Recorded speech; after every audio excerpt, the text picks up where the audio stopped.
siapa yang berbuka puasa dengan rujak? Di Aceh, makanan ini tetap disukai sebagai takjil alias hidangan untuk berbuka puasa. Rujak Aceh punya cita rasa manis, gurih, dan sedikit pedas. Bila Anda ingin mencoba rujak legendaris yang sudah ada sejak tahun 1990, silakan mampir ke kedai rujak Nibong di Aceh Utara.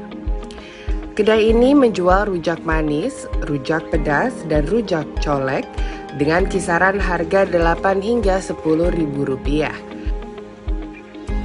Yang terakhir disebut punya bumbu khas, yakni manisan, kacang tanah, dan cabai rawit yang bisa disesuaikan jumlahnya agar tingkat kepedasan sesuai dengan selera Anda.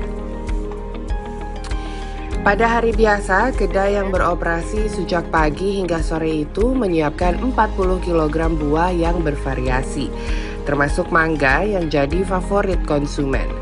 Jumlah penjualan per hari bisa mencapai 800 porsi.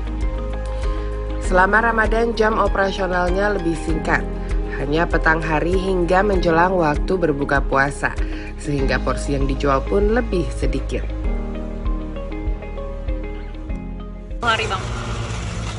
Sekitar 250, 200. Selama puasa ya?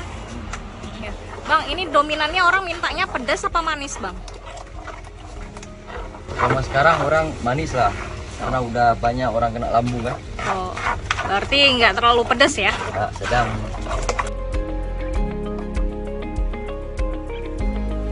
Racikan bumbu rujak di sini mengacu pada resep turun-temurun yang sudah ada sejak 30 tahun lalu. Selain menjual rujak, dia juga menjual bumbu rujak yang kerap dipesan oleh pembeli dari luar kota dan luar pulau. Kalau saya biasanya pilih ada dua pilihan, yaitu ada rujak manis dan rujak colek.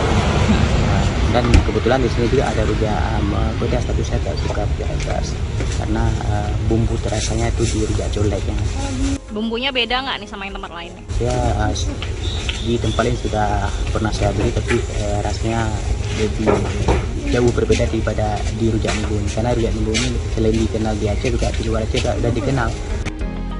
Rasa segar dari buah-buahan dipadu gurih dan manisnya bumbu rujak bisa jadi pilihan sajian buka puasa yang menarik. Anda tertarik mencobanya? Dari Kabupaten Aceh Utara, Provinsi Aceh, Trifani, Kantor Berita Antara, mewartakan.